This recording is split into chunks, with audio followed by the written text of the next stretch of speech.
여러분 안녕하세요. 반갑습니다. 오늘도 주님께서 살 길을 보여주시는 귀하고 복된 예배의 시간이 되기를 바랍니다. 우리 함께 찬양하겠습니다.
오늘 우리가 함께 나눌 하나님의 말씀은 역대하 10장입니다. 우리 영상을 보면서요, 1절부터 19절까지 한 절씩 같이 읽어보도록 하겠습니다. 제10장. 르호보암이 세겜으로 갔으니 이는 온 이스라엘이 그를 왕으로 삼고자 하여 세겜에 이르렀습니다. 느바세 아들 여로보암이 전에 솔로몬 왕의 낯을 피하여 애굽으로 도망하여 있었더니 이 일을 듣고 여로보암이 애굽에서부터 돌아오매 무리가 사람을 보내어 그를 불렀더라. 여로보암과 온 이스라엘이 와서 르호보암에게 말하여 이르되, 왕의 아버지께서 우리의 멍에를 무겁게 하였으나 왕은 이제 왕의 아버지께서 우리에게 시킨 고역과 매운 무거운 멍에를 가볍게 하소서. 그리하시면 우리가 왕을 섬기겠나이다. 르호보암이 그들에게 대답하되, 3일 후에 다시 내게로 오라. 백성이 가니라. 르호보암 왕이 그의 아버지 솔로몬의 생전에 그 앞에 모셨던 원로들과 의논하여 이르되, 너희는 이 백성에게 어떻게 대답하도록 권고하겠느냐 하니 그들이 대답하여 이르되, 왕이 만일 이 백성을 후대하여 기쁘게 하고 선한 말을 하시면 그들이 영원히 왕의 종이 되리이다. 하나 왕은 원로들이 가르치는 것을 버리고 그 앞에 모시고 있는 자기와 함께 자라난 젊은 신하들과 의논하여 이르되, 너희는 이 백성에게 어떻게 대답하도록 권고하겠느냐? 백성이 내게 말하기를 왕의 아버지께서 우리에게 매운 멍에를 가볍게 하라 하였느니라.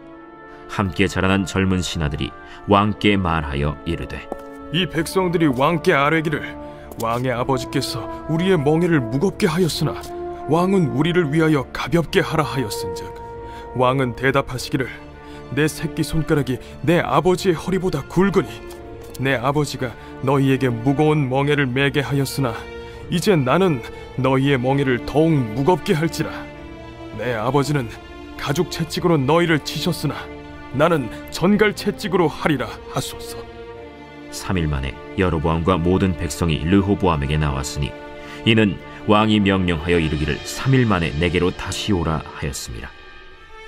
왕이 포악한 말로 대답할세 르호보암이 원로들의 가르침을 버리고 젊은 신하들의 가르침을 따라 그들에게 말하여 이르되, 내 아버지는 너희의 멍에를 무겁게 하였으나 나는 더 무겁게 할지라. 내 아버지는 가죽 채찍으로 너희를 치셨으나 나는 전갈 채찍으로 치리라. 왕이 이같이 백성의 말을 듣지 아니하였으니 이 일은 하나님께로 말미암아 난 것이라. 여호와께서 전에 실로 사람 아히야로 하여금 느바세 아들 여로보암에게 이르신 말씀을 응하게 하시니라. 온 이스라엘은 왕이 자기들의 말을 듣지 아니함을 보고 왕에게 대답하여 이르되, 우리가 다윗과 무슨 관계가 있느냐? 이세 아들에게서 받을 유산이 없도다. 이스라엘아, 각각 너희의 장막으로 돌아가라. 다윗이여, 이제 너는 내 집이나 돌보라. 하고 온 이스라엘이 그들의 장막으로 돌아가니라. 그러나 유다 성읍들에 사는 이스라엘 자손들에게는 르호보암이 그들의 왕이 되었더라. 르호보암 왕이 역군의 감독 하도람을 보냈더니 이스라엘 자손이 저를 돌로 쳐 죽인지라. 르호보암 왕이 급히 수레에 올라 예루살렘으로 도망하였더라. 이에 이스라엘이 다윗의 집을 배반하여 오늘날까지 이르니라.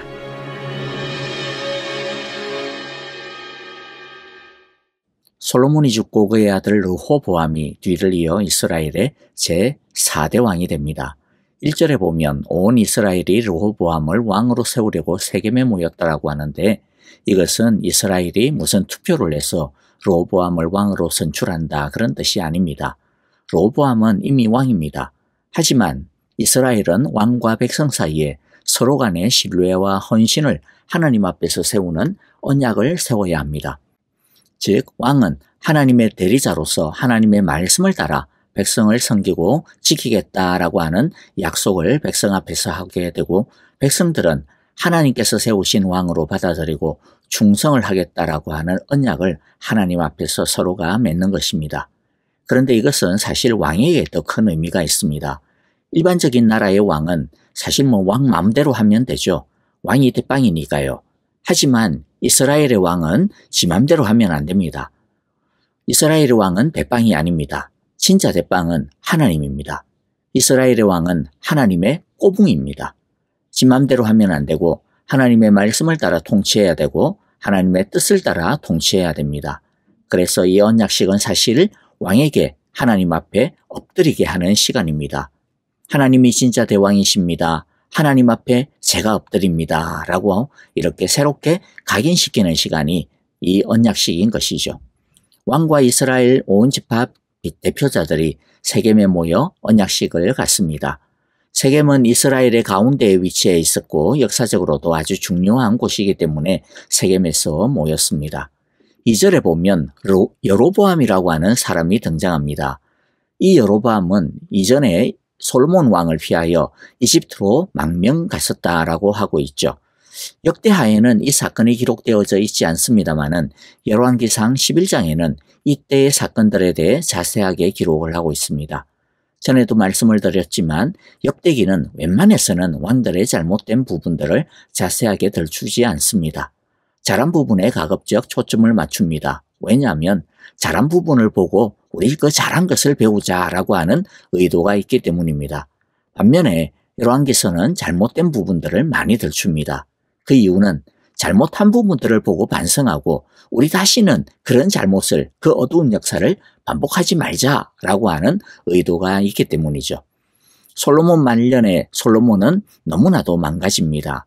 열왕기상 11장 6절에 보니까 주님 앞에서 악행을 하였다. 솔로몬이 악행을 하였다라는 겁니다. 그의 아버지 다윗은 주님께 충성을 다하였으나 솔로몬은 그러지 못하였다. 특히 문제가 되었던 것은 솔로몬이 많은 외국 여자들과 결혼을 하였는데요. 열왕기상 11장 4절에 보니까 그 아내들이 솔로몬을 꾀어서 다른 신들을 따르게 하였다. 그래서 솔로몬은 자기의 주 하나님께 그의 아버지 다윗만큼 완전하지 못하였다. 그래서 8절에 보면 솔로몬은 그의 외국인 아내들이 하자는 대로 그들의 신들에게 향을 피우며 제사를 지내는 것을 보게 됩니다. 그런데 열왕기상 11장 9절 10절에 보면 이런 솔로몬에게 하나님은 2번이나 직접 나타나셔서 다른 신들을 따라가지 말라고 하십니다. 그러나 솔로몬은 주님의 말씀에 순종하지 않습니다. 그래서 결국은 하나님은 솔로몬의 나라를 솔로몬의 사후에 둘로 나누겠다라고 그렇게 심판을 내리는 것을 우리가 11장 11절 12절에서 보게 됩니다. 이런 하나님의 심판의 예고는 그런데 사실 확정적인 운명은 아닙니다. 즉 앞으로 무조건 이렇게 될 거야, 그런 말씀으로, 그런 뜻으로 하는 게 아닙니다. 솔로몬이 하나님의 이 말씀을 듣고 옷을 찢고 죄를 뒤집어 쓰고 진심으로 회개하며 잘못된 우상들을 다 부수고 버리고 하나님께로 온전히 돌아오면 하나님의 이 심판은 폐기될 수도 있고 아니면 적어도 유예될 수도 있습니다. 하나님은 잘못된 길에서 돌이키라고 이런 심판을 예언하시는 것입니다. 하나님의 이러한 경고가 열왕기상 11장에서 계속 사실 뒤이어서 이어지는 것들을 보게 되어지는데요. 에돔이 솔로몬에게 반기를 들게 되고요. 르손이 반기를 들게 되고 하맛이라고 하는 나라도 반기를 들게 되어서 굉장히 어려움을 겪게 됩니다. 이게 다 하나님께서 솔로몬에게 경고하시는 사인인 것들입니다. 하지만 솔로몬은 끝끝내 돌이키지 않았습니다. 여러분, 한번 생각해 보세요. 솔로몬이 누굽니까? 지혜의 왕 아닙니까? 그런데 그런 지혜의 왕 솔로몬도 하나님으로부터 멀어지니까, 하나님을 떠나니까 이렇게 미련할 수가 없습니다. 하나님을 떠나면 지혜도 어두워집니다. 하나님을 떠나면 마음이 완악해져서 고집이 엄청 세집니다. 하나님을 떠나면 망할 길을 죽으라고 기어들어가게 됩니다. 그러므로 여러분, 우리가 망하지 않고 살려면 어떻게 해야 될까요? 하나님을 가까이 해야 됩니다. 하나님을 붙들어야 됩니다. 그래야 하나님의 지혜로 총기 있게 살 길을 찾아 나설 수가 있는 것입니다. 그러므로 우리 모두 하나님을 가까이 함으로 살아가는 저와 여러분들이 되기를 바랍니다. 여러분, 끝끝내 돌이키지 않자 하나님은 마지막으로 여로보암이라고 하는 사람을 세우십니다. 원래 여로보암은 솔로몬의 신하였는데 하나님은 아이야라고 하는 예언자를 보내어 여로보암을 10지파를 다스리는 왕으로 세우겠다라고 하는 말씀을 줍니다. 이 이야기를 들은 솔로몬이 여로보암을 죽이려고 했는데 여로보암이 이집트 왕 시삭에게로 도망을 가 피신하게 됩니다. 그러니까 르호보암이 솔로몬의 뒤를 이어 왕위에 올랐지만 지금 나라가 어떻습니까? 사실 굉장히 어수선하다라는 것을 볼 수가 있습니다. 이런 상황에서 왕이 되었으니 르호보암이 어떻게 해야 옳겠습니까? 자기 아버지 솔로몬의 잘못된 정책을 전부 버려야 맞는 거죠. 자기 아버지 솔로몬이 하나님의 말씀을 떠나고 어겼던 그 길에서 다시 돌이켜 나라를 말씀으로 정상으로 되돌려 놓으려고 개혁해야 제정신이 박힌 왕일 겁니다. 그래서 이 세겜의 언약식에서 백성들의 대표자가 르호보암에게 요구하는 것이 무엇입니까? 4절에 보니까 뭐라고 요구합니까? 임금님의 아버지 즉 솔로몬께서는 우리에게 무거운 멍에를 메우셨습니다. 이제 임금님께서는 임금님의 아버지께서 우리에게 메우신 중노동과 그가 우리에게 지우신 이 무거운 멍에를 가볍게 해주십시오. 그러면 우리가 임금님을 섬기겠습니다. 솔로몬이 잘못했던 것들은 폐기하고 하나님의 길로 갱신해 달라는 것입니다. 보면 특별히 두 가지 잘못된 것을 대표적으로 개혁해달라고 하고 있죠. 중노동과 무거운 멍에. 여기서 무거운 멍에는 무거운 세금을 말합니다. 솔로몬 시대에 20년에 걸친 성전 건축과 궁궐 건축이 있었죠. 그런데 이것은 사실 그렇게 큰 문제가 되는 것은 아니었을 겁니다. 성전 건축은 따로 세금을 거둘 필요가 없이 다윗 시대에 넘치도록 마련한 재정들이 충분히 있었습니다. 그리고 궁궐 건축은 막대한 무역 수입이 있었기 때문에 충분히 감당이 되었습니다. 그리고 노동력도 이스라엘 사람들을 이때는 강제로 징집하지 않았습니다. 이스라엘 안에 살고 있는 이방인들로 하여금 노동하게 하였습니다. 그런데 문제는 솔로몬이 이후에도 계속 무리하게 건축을 진행하였다라는 것입니다. 많은 요새들을 만들고 많은 포도원들과 농장들을 만들었습니다. 또 무려 700명의 후궁과 300명의 첩을 두었으니 궁궐도 계속 확장하고 새로 지어야 했을 겁니다. 게다가 이 외국인 아내들이 들고 오는 우상 신전까지 지어 바쳐야 했습니다. 그로 인해 결국 이스라엘 백성들에게까지 강제 부역이 동원되고 또 부족한 재정을 위해서 세금을 계속 많이 때릴 수밖에 없게 된 것이죠. 이전에 여로보암의 반란이 백성들 사이에서 동조를 얻게 된 것도 바로 이러한 문제 때문이었습니다. 그런데 르호보암은 결정적인 패착을 두고 맙니다.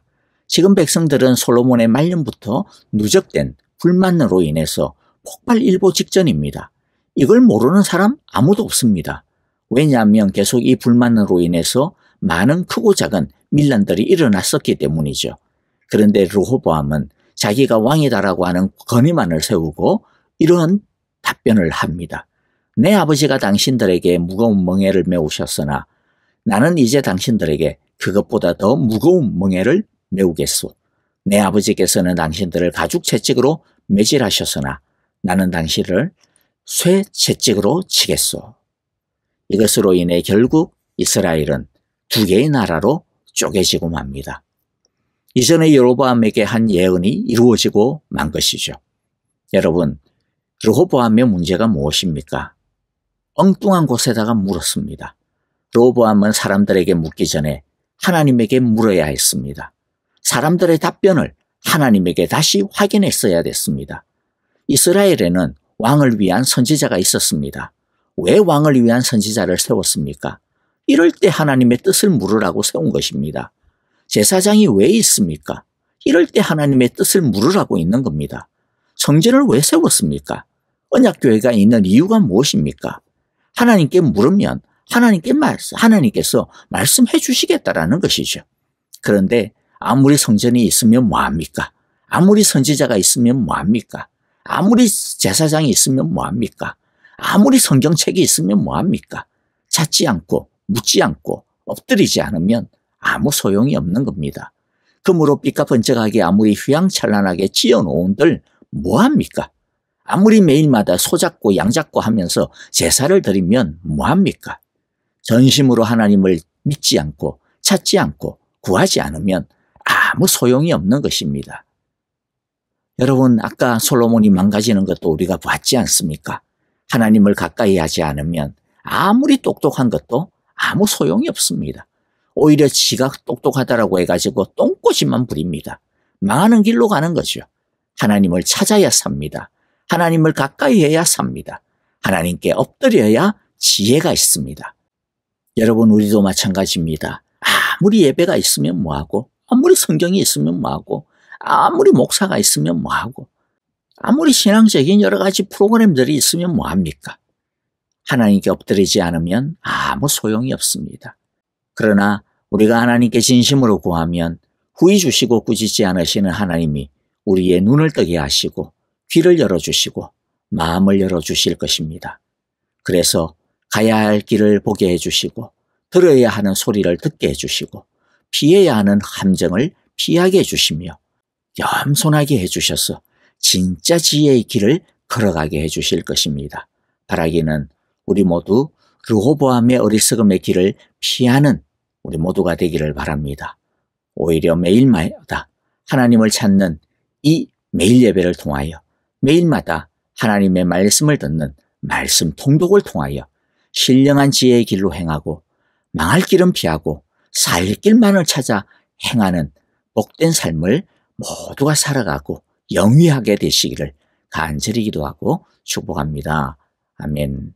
자, 오늘 우리에게 주신 귀한 말씀들 우리 함께 마음 가운데 새기면서요, 같이 기도하면 좋겠습니다.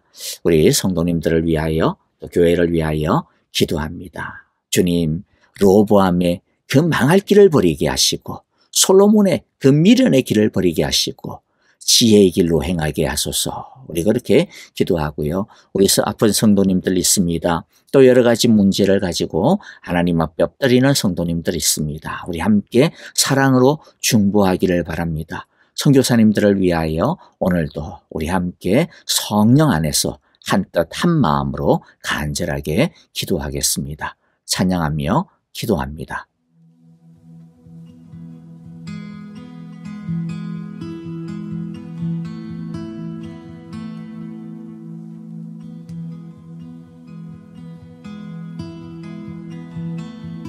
나 같은 죄인, 나 같은 죄인 살리시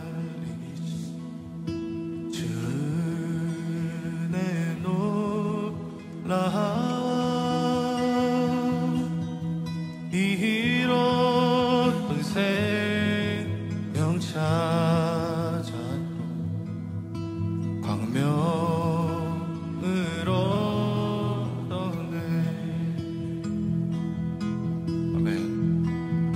큰 죄악에서 큰 죄악에서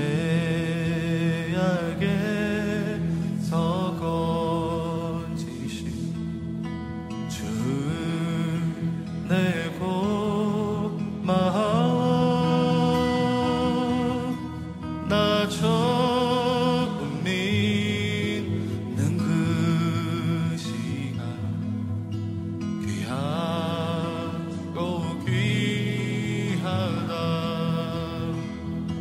나의 결박 부셨도다. 나의 구세주 대속했네. 넘쳐나는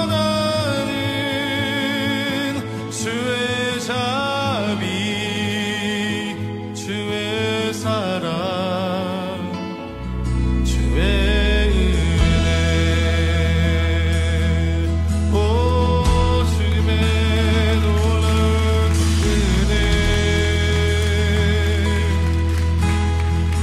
이제껏 내가 산 것도